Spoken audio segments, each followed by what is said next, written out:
Baik, kita mulai. Bismillahirrahmanirrahim. Assalamualaikum warahmatullahi wabarakatuh. Alhamdulillah, alhamdulillahillazi arsala rasulahu bil huda wa dinil haq liyuzhirahu 'ala dini kulli wa kafa billahi shahida. Asyhadu an la ilaha illallah wahdahu la syarika lah wa asyhadu anna Muhammadan abduhu wa rasuluh. Allahumma shalli wa sallim ala nabiyyina Muhammadin wa ala alihi wa sahbihi wa tabi'in ajmain. Qala Allah ta'ala fi kitabil karim, a'udzu billahi minasy syaithanir rajim. Bismillahirrahmanirrahim. Ya ayyuhallazina taqullaha haqqa tuqatih wa la tamutunna illa wa antum muslimun.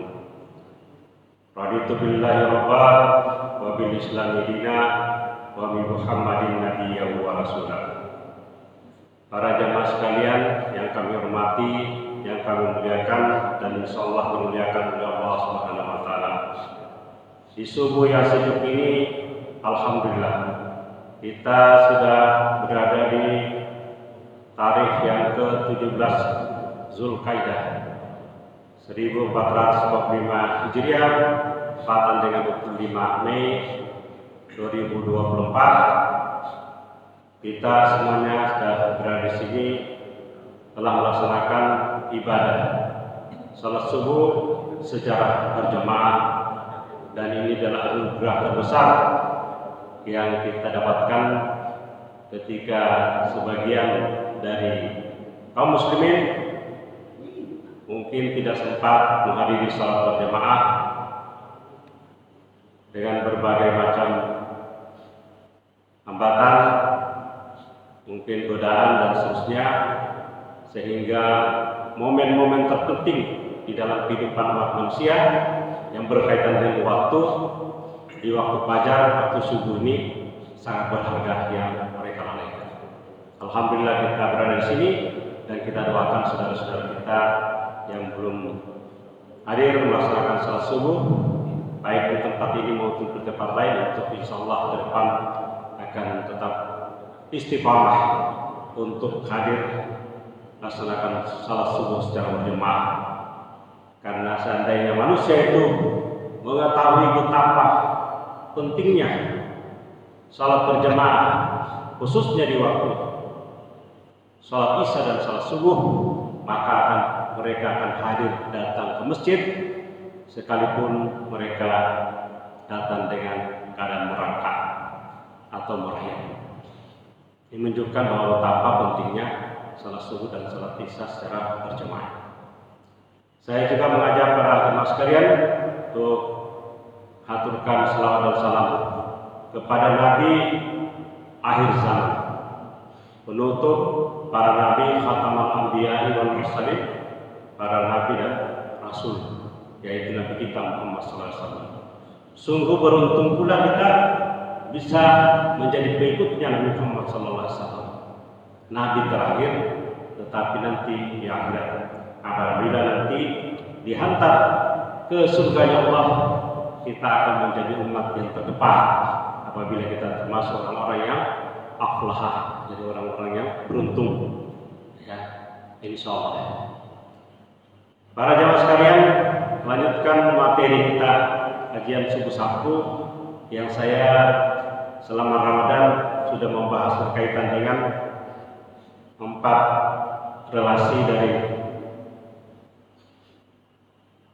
hamba Allah yang disebutkan orang-orang yang telah memperoleh nikmat, yaitu para nabi dan rasul, mulai dari Zakaria bersama dengan anaknya Yahya, Maryam bersama dengan anaknya Nabi Isa alaihissalam, Nabi Ibrahim dengan bapaknya Azar, juga Musa alaihissalam dengan saudaranya, dan juga ditambah dengan sedikit riwayat berkaitan dengan Nabi Ismail dan Idris. Itu sudah dijelaskan 5 kali pertemuan selama bulan Ramadan dan juga setelahnya.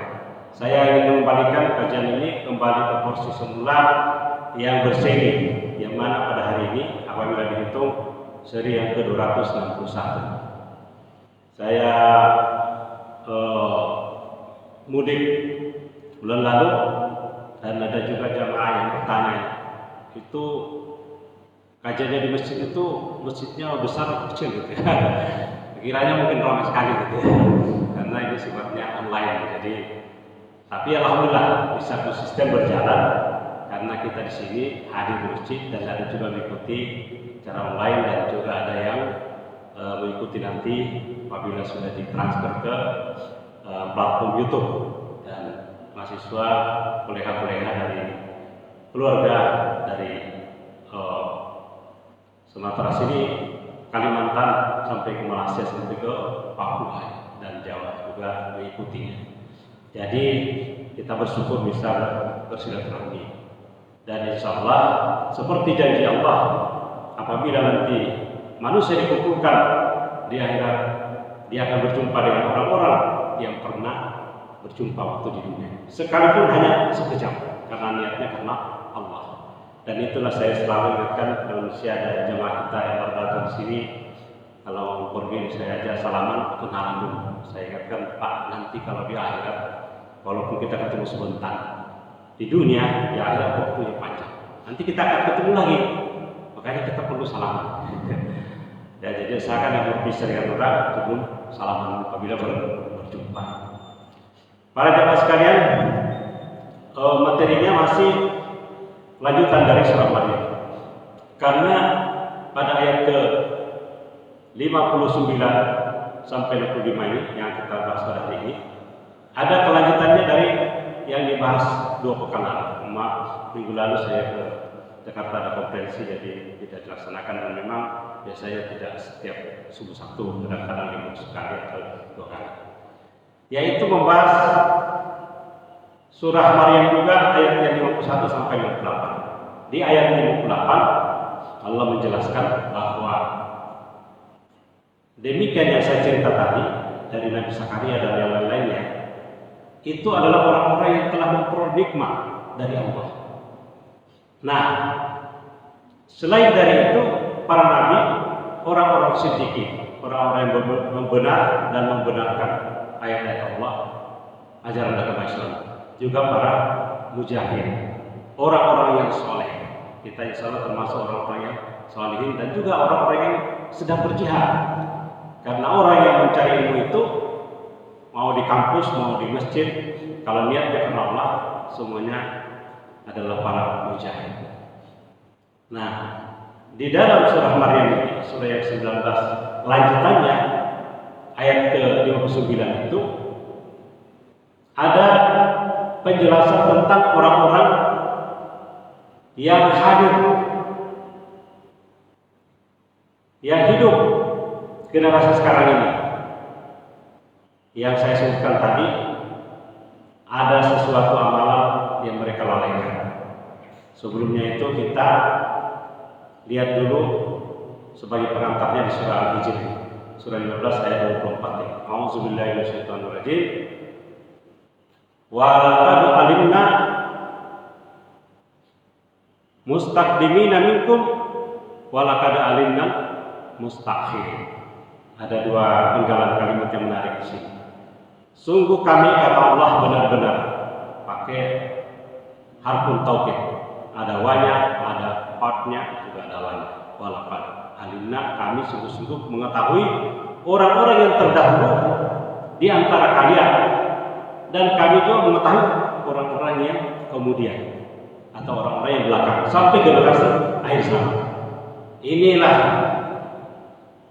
menjadi indikasi bahwa Allah mengetahui manusia siapa yang mendapat petunjuk pada orang-orang yang terdahulu dan juga orang-orang yang kemudian. Sehingga tadi muncul ayat yang disebutkan surah Maryam tadi bahwa di antara orang-orang terdahulu yang mendapatkan nikmat adalah para nabi, para siddiqin, orang-orang yang membenarkan ajaran agama Islam, Al-Quran dan seterusnya, orang-orang yang syahid, mujahid, dan orang-orang soleh. Nah, kemudian ayat 59 dari surah Maryam. Fa khalaqa min ba'dihim khalqun adaa'us sholata wattaba'u syahwati fasawfa yalqauna ghayya. Kemudian datanglah generasi atau suatu era setelah generasi yang kita sebutkan tadi mendapatkan nikmat yang menggantikan mereka, ya, halqun, menggantikan dia dari kata khalifah juga, yaitu mengganti atau wakil manusia lebih yang sering kita dengar sebagai khalifah, halqun menggantikan. Bagaimana ciri-ciri mereka ini? Ada ussalata wa taba'us syahwat. Ada dua ciri utamanya, yaitu mereka ini orang-orang yang melalaikan sholat dan mengikuti hawa nafsu. Nah, inilah yang kita tekankan tadi, kenapa sholat subuh dan sholat isya itu menjadi salah satu ukuran apakah manusia itu lalai terhadap ibadah sholat atau tidak. Biasanya maghrib kurang, kalau isya kurang, subuh mulai tambah kekurangan. Di mana-mana gejala seperti itu, dan inilah ujian terberat. Karena itu pula Allah menjanjikan keutamaan salat subuh. Ya. Aqimi shalat dari mulai samsi ila ghasaqil laili wa qur'anal fajar, inna qur'anal fajri kana mashhura. Salat subuh itu adalah disaksikan oleh dua malaikat yang saling berganti, juga ikhtilaf, bertugas di waktu siang dan malam, bergantinya di waktu subuh ini. Sehingga disaksikan oleh dua malaikat yang mengawasi manusia, yang mengikuti manusia sepanjang hari. Nah, jadi mengabaikan salat, ya, ada sholata wa taba'us syahwat, mengikuti hawa nafsu. Dan inilah golongan-golongan yang oleh para ulama, baik itu Al-Farabi, Al-Ghazali, menekankan bagaimana kerusakan manusia apabila mengikuti hawa nafsu. Yang dimaksud hawa nafsu di sini yaitu nafsul ammarah dan nafsul lawamah, yang ukurannya ada di sekitar perut ke bawah. Ya, kalau nafsul mutmainnah itu karena berfungsi di hati. Sebagaimana kita ketahui bahwa di dalam diri manusia itu ada ujurah wa taqwa. Ada yang disebut ujur ini.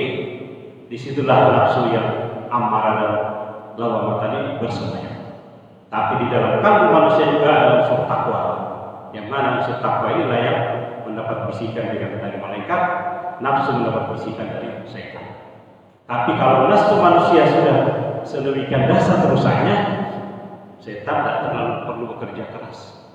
Mungkin setan malah sudah membiarkan aja. Oh, tidak usah digoda, dia sudah berbuat maksiat.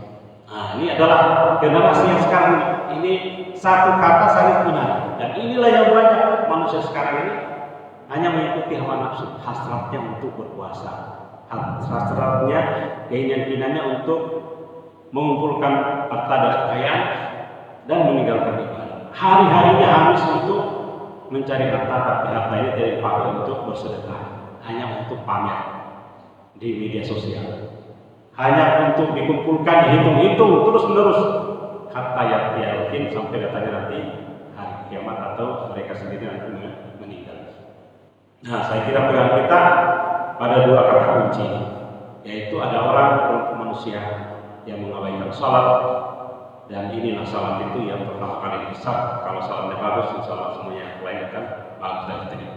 Kalau salatnya tidak ada amalan baik, tidak ada. Karena urutannya pun Islam juga salat, ya, puasa, zakat dan seterusnya. Jadi urutan itu bukan berarti bahwa sekedar diurutkan, tapi ada makna-maknanya. Nah, tapi Allah memberikan solusi.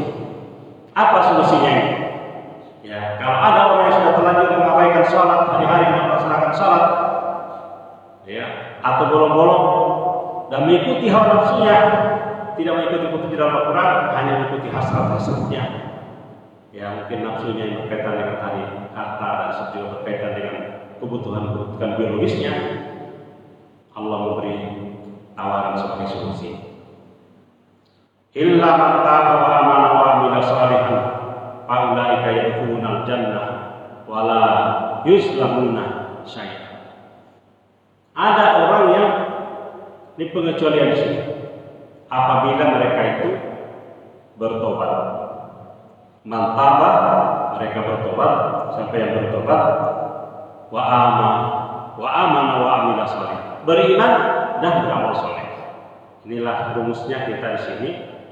Berilmu dari Al-Quran melalui wahyu Allah ini yang paling benar, dan juga mengimaninya, baru kita melakukan tindakan amal. Dan ini yang disebut dengan amal soleh apabila tindakan itu didasarkan pada iman dan ilmu. Karena kalau tidak dengan ilmu, nanti salah, tidak sesuai dengan syariatnya, sesuai dengan fikih. Juga disadarkan dengan iman, karena seluruh perbuatan disadarkan atas niat karena Allah. Kalau tidak, dia hanya berupa amal, bukan soleh. Kalau amal tidak ada solehnya, itu nanti di akhirat akan menguap seperti debu yang berterbangan, tidak dinilai. Atau kalau dinaikkan di timbangan mizan, dia tidak memberatkan kebaikan. Ya. Nah, beriman dan beramal soleh, mereka akan masuk surga dan mereka tidak disalimi sedikit pun. Wala yuslamuna syai'an. Tidak ada satupun manusia di akhirat apabila benar dia beriman, ada ilmunya dan beramal soleh, yang kemudian timbangan kebaikannya itu akan dikurangi. Semuanya akan diberikan, bahkan dilipat gandakan. Saya kira dilipat gandakan sudah pernah kita jelaskan. Nah, apa balasannya? Tadi saya sebut ini solusinya. Solusinya adalah dengan kembali manusia bertobat. Dengan bertobat itu bukan berarti bertobat saja, tapi kembali melaksanakan sholat dan mengendalikan hawa nafsu, dan juga menjaga supaya kita tidak termasuk orang-orang yang digoda terus oleh setan. Ya, inna syaitan kana lakum. Setan itu adalah musuh yang nyata, adu mubin, musuh yang nyata bagi manusia. Karena itulah kita selalu bersama hindari bisikan-bisikan setan berbuat kejahatan yang masuk ke dalam diri manusia. Apa balasannya apabila kita bertobat, beriman, dan melakukan amal-amal soleh? Karena amal soleh ini akan menutupi keburukan-keburukan, sebagaimana disebutkan di surah Al-Quran. Tapi kita fokus dulu di surah Maryam ini sampai ke ayat 1, dan ada tambahan informasi lainnya di surah Taubat dan lain-lain. Apa balasannya ini? Apabila kita tadi mungkin banyak orang yang melalaikan sholat, mengikuti Rasul, segera bertobat, mencari ilmu, teguhkan iman dan beramal soleh. Balasannya adalah jannatin adn. Ya. Jannatin adn lati wa'ada ar-rahman ibadahu bil ghaib. Innahu kana wa'duhu matiya. Yaitu surga adn. Saya telusuri dalam Al-Quran ini yang saya ketemukan berdasarkan pencarian lebih dari 10 kali dari menyebutkan surga adn. Surga yang spesial yang selain disebut surga Firdaus, juga surga adn yang populer di dalam Al-Quran. Kalau Firdaus di beberapa antara surga umum. Tapi kalau surga adn itu sangat banyak, dan ini ada ternyata keterangan hadisnya yang menguatkan. Surga adn itu telah dijanjikan oleh Allah yang Maha Pengasih kepada hamba-hambanya, ya, kepada ibadah kepada hamba-hambanya. Bil ghaib, yang surga itu dalam keadaan gaib sekarang. Gaib itu bukan berarti tidak ada, tapi kita belum melihat. Saya sudah jelaskan dulu, gaib itu tidak kemungkinan ada yang sekarang sudah ada, cuma belum diperlihatkan. Atau ada yang peristiwa zaman lalu yang kita tidak tahu tapi pernah terjadi. Surga itu berada dalam gaib, sudah dibangun, sudah disediakan, sehingga Al-Quran selalu mengatakan akan dimasukkan dalam surga, bukan akan dibangunkan surga. Karena bila kalau akan dibangunkan surga, nanti orang ragu-ragu, jangan-jangan surga nanti tidak ada. Tapi kalau sudah ada jaminan bahwa memang surga itu sudah ada, cuma belum waktunya kita masuk, karena ada proses kehidupan yang harus kita jalani. Nah, sesungguhnya janjinya pasti ditepati. Innahu kana wa'duhu matiya. Jadi surga ada yang disebutkan, selain disebutkan 10 kali, juga yang saya temukan disebutkan di 11 surah. Mulai dari surah Taubah sampai di Bayyinah ayat yang terakhir. Nah, Semua surga-surga tadi konteksnya itu lebih banyak menjelaskan apa yang disebut dengan mengalir di bawahnya sungai-sungai. Atau ada konteksnya yang disebut sudah dijanjikan, termasuk yang di surah Maryam sudah dijanjikan. Yang lain mengatakan selalu dijanjikan apabila surga ada, selalu mengatakan mengalir di bawahnya sungai-sungai. Ada yang pernah berpendapat, mungkin dia adalah sanadnya dia pendapat di situ, bahwa salah satu impian orang-orang yang berada di negeri-negeri tandus, apabila dia mendapatkan kebun, punya jannah kebun, dan di sana ada sungai yang mengalir, itulah orang yang kaya, orang yang mapan, orang yang berkedudukan tinggi juga sekali. Karena di negara-negara Arab ini kan seperti kalau bapak-bapak berliburan atau pergi ke luar kota itu di bawah jalan-jalan, seperti ke Thailand khususnya, yang kita lihat itu kebanyakan tandus. Tapi ada beberapa lokasi yang ada pohon kurma dan ada sungai-sungai kecil di situ, sangat jarang kita temukan.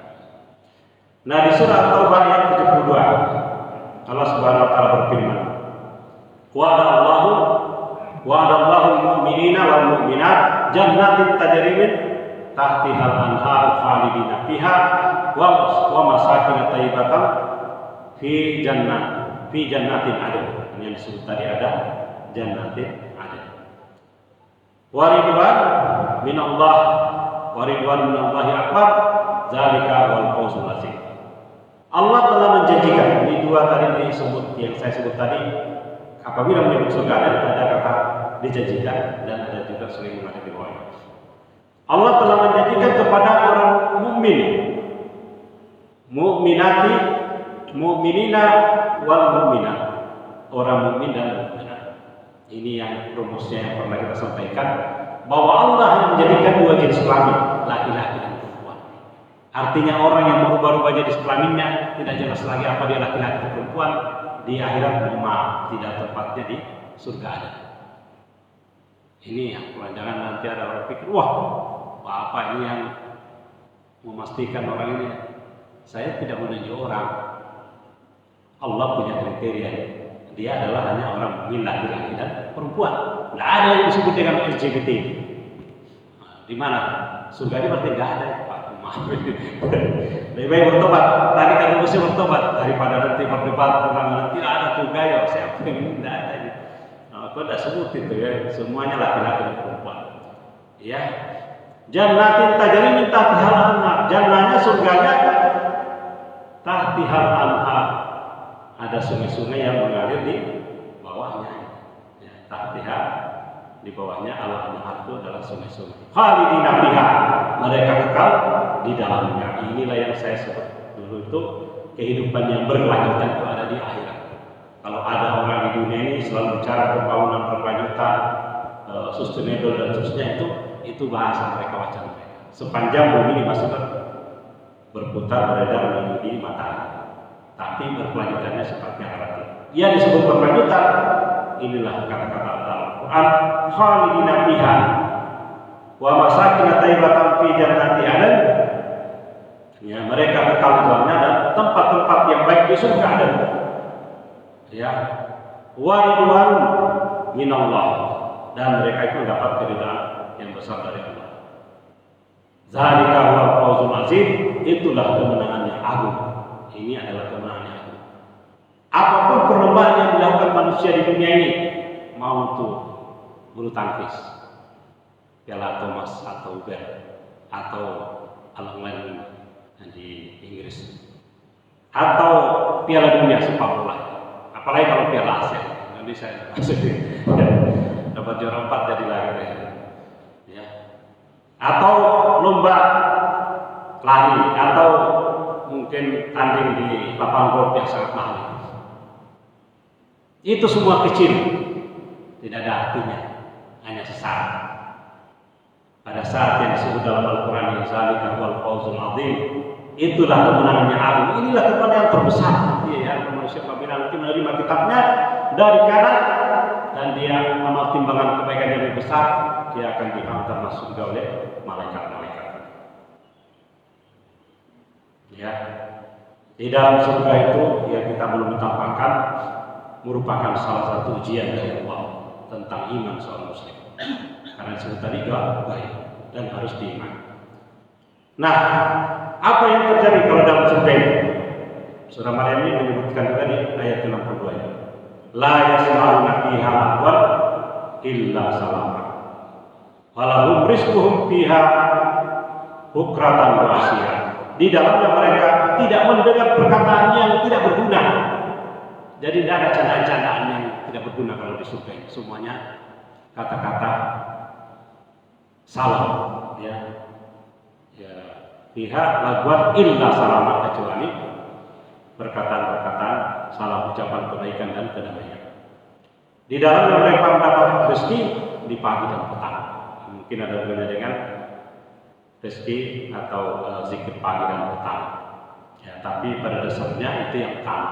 Di dalam Al-Quran dan ayat yang saya sebutkan, kapan saja manusia mengharapkan itu selalu dikasih. Mau pakaiannya, mau makanannya, minumannya, bahkan masih terbesit dalam hati, itu sudah disiapkan, sudah diantarkan.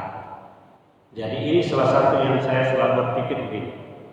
Semakin canggih teknologi sekarang, makin dekat bukti bahwa benar-benar janji Allah itu benar.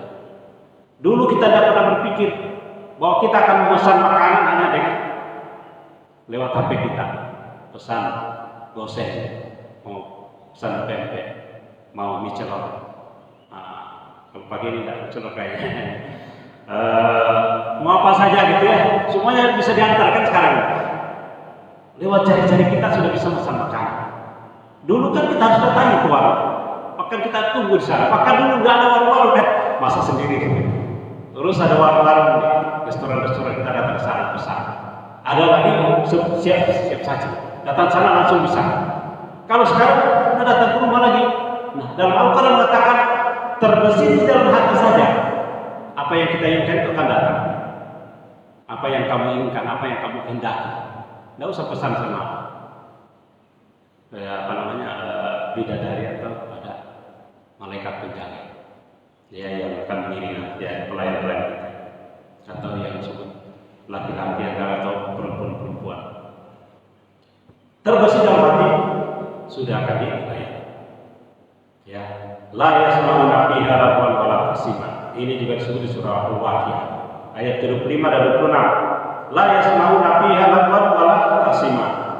Di sana mereka tidak mendengar percakapan yang sia-sia dan tidak pula percakapan yang menimbulkan dosa. Nah, ada lagi itu kalau di manusia ini kan kadang-kadang kita sudah terpeleset kumpul sama kawan, muncul lagi cerita-cerita itu pasti muncul ini. Tidak kita sadari kadang-kadang mungkin berusaha kita lurus, ini muncul godaan setan. Asik cerita, hanya menggibai orang. Ya, itu perkataan yang sia-sia, banyak bercanda-bercanda. Banyak orang kumpul itu di kafe-kafe, di warung-warung, itu hanya ngobrol. Tidak ada ujungnya itu, apa hasilnya? Nah, ini banyak generasi kita ini termasuk yang dilalaikan tadi. Selain melalaikan salat, gara-gara itu ngobrol di kafe di mana-mana, di warung-warung, restoran, ya, mereka lalai dengan salat, mereka lalai dengan masalah, sehingga habis waktu. Nah, di akhirat adalah perkataan yang sia-sia, juga perbuatan yang bukan dosa. Illa kecuali ada dua cara itu, kilang salam. Ini surah Al-Waqiah ayat 6. Kecuali yang mereka dengar hanyalah ucapan salam. Dan juga di surah saya sering sampaikan, mereka berkata Assalamualaikum bima sabar. Malaikat pun mengatakan salam sejahtera atas kesabaran kalian waktu di dunia. Nah, ayat 63 ini. Tilka jannatul lati nurisu min ibadina man kana taqiyya. Itulah surga yang kami wariskan kepada hamba-hamba kami yang selalu bertakwa. Man kana taqiyya. Takwa tadi kembali yang surah 1, dalam diri manusia itu ada fujur dan takwa. Fujurah wa takwa. Nah, disebutkan sini. Ini surga tadi diwariskan kepada orang-orang yang bertakwa. Nah, ada menarik kata warisan. Kenapa menarik kata warisan para jemaah sekalian? Hadirin yang saya ikuti secara lain. Saya telusuri, ada yang menarik ini. Kata warisan. Kan kalau warisan itu kita ini sudah punya anak, sedurhaka-durhakanya tidak kita, kecuali kalau dia pindah keyakinan agama. Sedurhaka-durhakanya dengan orang tuanya, dia tetap punya hak waris, tidak bisa hilang. Walaupun kita bilang, wah kamu tidak dikasih waris, kalau kita mati, tetap orang di bumi dia harus melaksanakan bahwa dia punya hak waris kepada orang dari harta orang tua. Itu artinya kalau warisan ini memang hak kita yang tidak bisa sembarangan hilang. Sama dengan surga tadi. Surga itu memang warisan diwariskan. Walaupun Allah punya otoritas untuk itu, tapi bahasa Al-Quran mengatakan diwariskan kepada orang-orang yang bertakwa. Kenapa diwariskan? Mutlak harus diterima orang yang sudah janjikan oleh Allah tadi. Dan Allah tadi sudah sebaik-baik memberi janji. Nah, saya membacanya di dalam sebuah kitab, di dalam sebuah sumber, ya, yaitu dari riwayat Ibnu Abbas berkata, saya tercatat hal ini dan ini perlu kita sampaikan kepada umat manusia. Allah telah menciptakan bagi setiap jiwa surga dan neraka. Allah menciptakan surga dan neraka setiap jiwa. Kalau kita, kalau begitu nanti harus kita masuk neraka juga kalau gitu ya. Tidak, inilah bahasanya menariknya. Maka orang kafir, orang yang ingkar, mewarisi nerakanya orang muslim. Dan seorang muslim mewarisi surganya orang kafir. Ini dasar ini akan terjadi di akhirat. Inilah yang akan membuat manusia sangat menyesal di akhirat dan selalu orang yang beruntung. Ini kata-kata Al-Quran selalu bilang orang yang masuk neraka menyesal, orang masuk surga beruntung. Dan beruntungnya di sini letaknya, ya, disebutkan di surah Az-Zuhruf, surah yang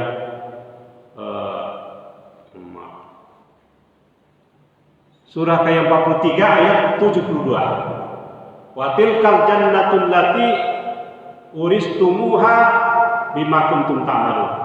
Itulah surga yang diwariskan kepada kamu disebabkan apa yang selama ini kamu kerjakan waktu di dunia. Diwariskan karena ada amal saleh yang dikerjakan waktu di dunia. Nah, ini di dalam tafsir sumbernya tadi dari riwayat Ibnu Abbas tadi, yaitu tafsir Al-Wasit. Ya.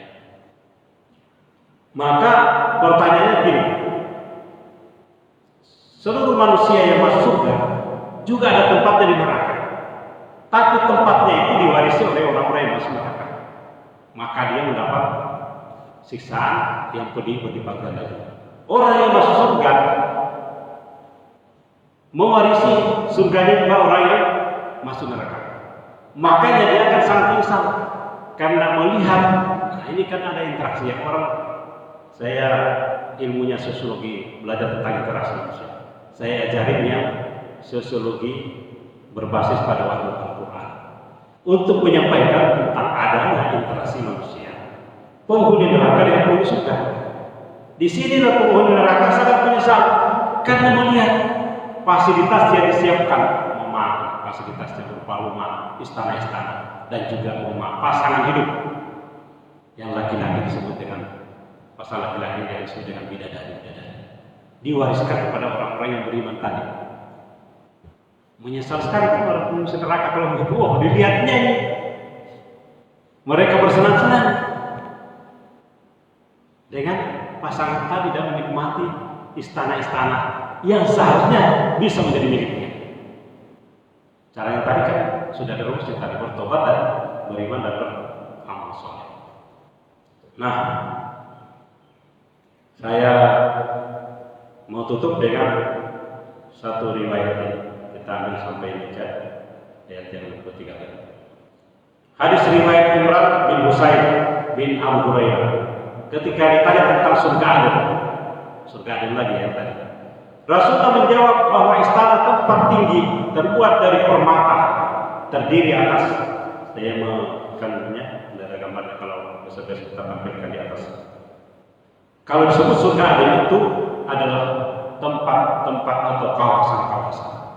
Kalau bahasa kita di sini kawasan Kertapati, kawasan Bukit Besar, kawasan Pelaju, kawasan daerah atau mungkin sebuah kota-kota, tidak disebutkan saja.